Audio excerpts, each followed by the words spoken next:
Page 111, Chapter Trick or Treat.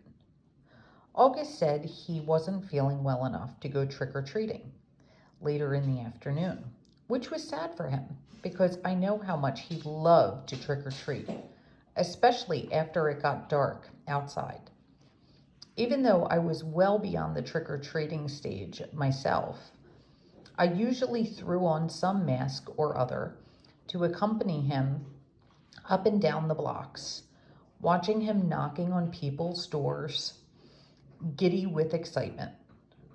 I knew it was the one night a year when he could truly be like every other kid. No one knew he was different under the mask.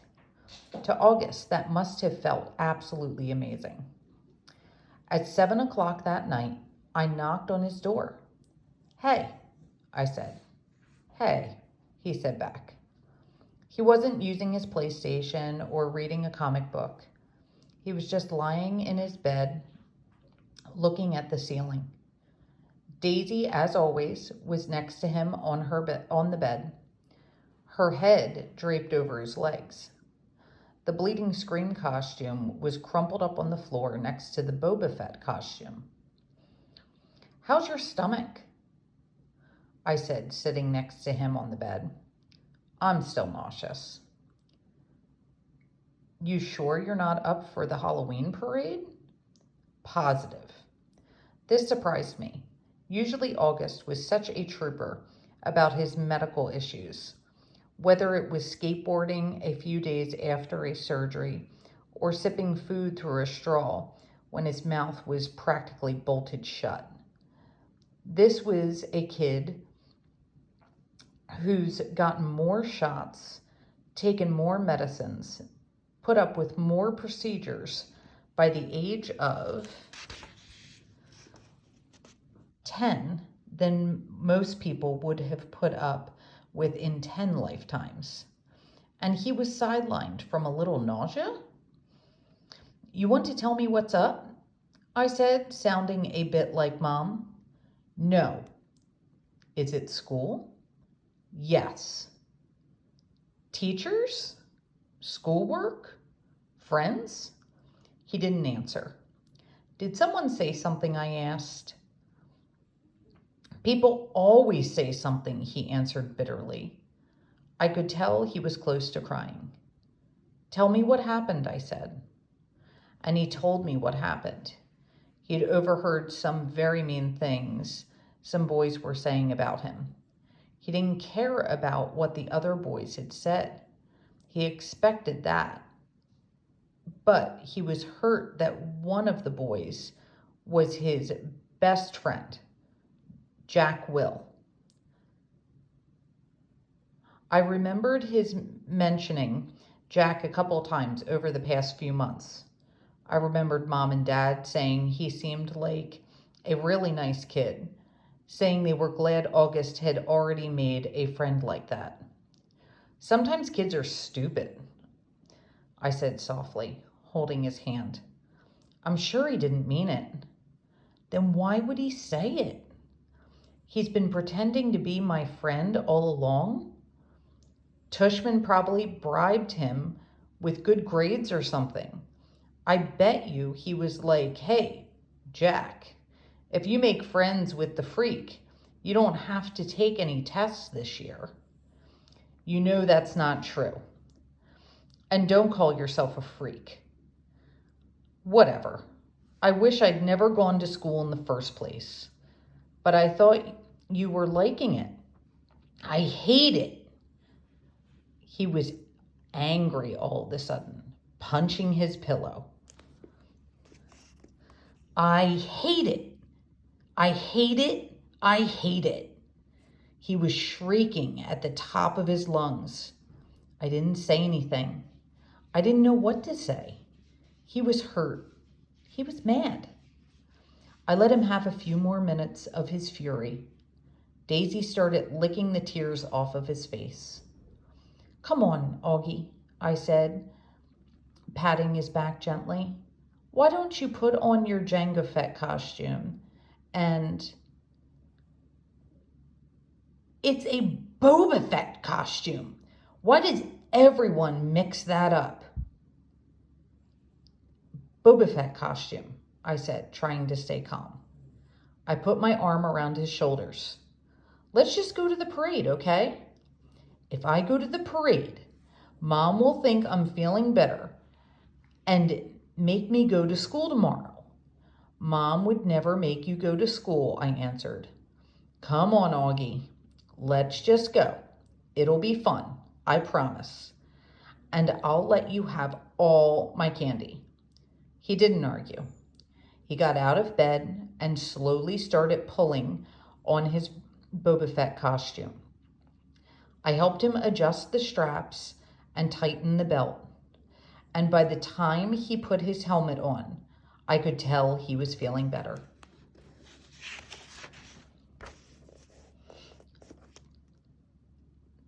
Chapter Time to Think. August played up the stomach ache the next day so he wouldn't have to go to school. I admit I felt a little bad for Mom, who was genuinely concerned that he had had a stomach bug.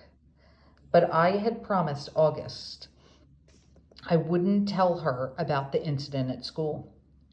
By Sunday, he was still determined not to go back to school. What are you planning on telling Mom and Dad? I asked him when he told me this. They said I could quit whenever I wanted to. He said this while he was still focused on a comic book he was reading. But you've never been the kind of kid who quits things, I said. Truthfully, that's not like you. I'm quitting. You're going to have to tell Mom and Dad why, I pointed out, pulling the comic book out of his hands so he'd have to look up at me while we were talking. Then Mom will call the school and everyone will know about it. Will Jack get in trouble? I wouldn't think so. Good. I have to admit, August was surprising me more and more. He pulled another comic book off his shelf and started leafing through it. Augie, I said, are you really going to let a couple of stupid kids keep you from going back to school? I know you've been enjoying it. Don't give them that power over you. Don't give them the satisfaction. They have no idea I even heard them, he explained. No, I know, but Via, it's okay. I know what I'm doing. I've made up my mind. But this is crazy, Augie, I said emphatically, pulling the new comic book away from him too. You have to go back to school. Everyone hates school sometimes. I hate school sometimes. I hate my friends sometimes. That's just life, Augie. You want to be treated normally, right? This is normal. We all have to go to school, sometimes despite the fact that we have had bad days, okay? Do people go out of their way to avoid touching you, Via? He answered, which left me momentarily without an answer. Yeah, right. That's what I thought.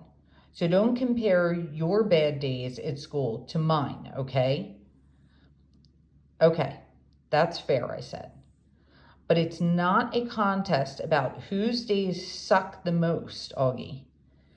The point is that we all have to put up with the bad days. Now, unless you want to be treated like a baby the rest of your life, or like a kid with special needs, you just have to suck it up and go. He didn't say anything, but I think that last bit was getting to him. You don't have to say a word to those kids, I continued. August, actually, it's so cool that you know what they said, but they don't know what they don't know you know what they said. You know? What the heck? You know what I mean. You don't have to talk to them ever again if you don't want. and they'll never know why. See? Or you can pretend to be friends with them, but deep down inside, you know you're not. Is that how you are with Miranda? He asked. No, I answered quickly, defensively. I never faked my feelings with Miranda. So why are you saying I should? I'm not. I'm just saying you shouldn't let those little jerks get to you. That's all. Like Miranda got to you? Why do you keep bringing Miranda up? I yelled impatiently. I'm trying to talk to you about your friends. Please keep mine out of it. You're not even friends with her anymore. What does that have to do with what we're talking about? The way August was looking at me reminded me of a doll's face. He was just staring at me blankly with his half-closed doll eyes. She called the other day, he said finally. What? I was stunned. And you didn't tell me? She wasn't calling you, he answered, pulling both comic books out of my hands. She was calling me, just to say hi, to see how I was doing. She didn't even know I was going to a real school now. I can't believe you hadn't even told her. She said the two of you don't hang out as much anymore, but she wanted me to know that she'd always love me like a big sister. Double stunned, stung, flabbergasted. No words formed in my mouth. Why didn't you tell me? I said finally. I don't know, he shrugged, opening the first comic book again. Well, I'm telling Mom and Dad about Jack Will if you stop going to school, I answered. Tushman will probably call you into school and make Jack and those other kids apologize to you in front of everyone. And everyone will treat you like a kid who should be going to a school for kids with special needs. Is that what you want? Because that's what's going to happen. Otherwise, just go back to school and act like nothing happened. Or if you want to confront Jack about it, fine. But either way, Fine, he interrupted. What? Fine, I'll go, he yelled not loudly. Just stop talking about it already. Can I please read my book now? Fine, I answered, turning to leave his room. I thought of something. Did Miranda say anything else about me? He looked up from the comic book and looked right into my eyes. She said to tell you she misses you. Quote, unquote. I nodded. Thanks, I said casually, too embarrassed to let him see how happy that made me feel.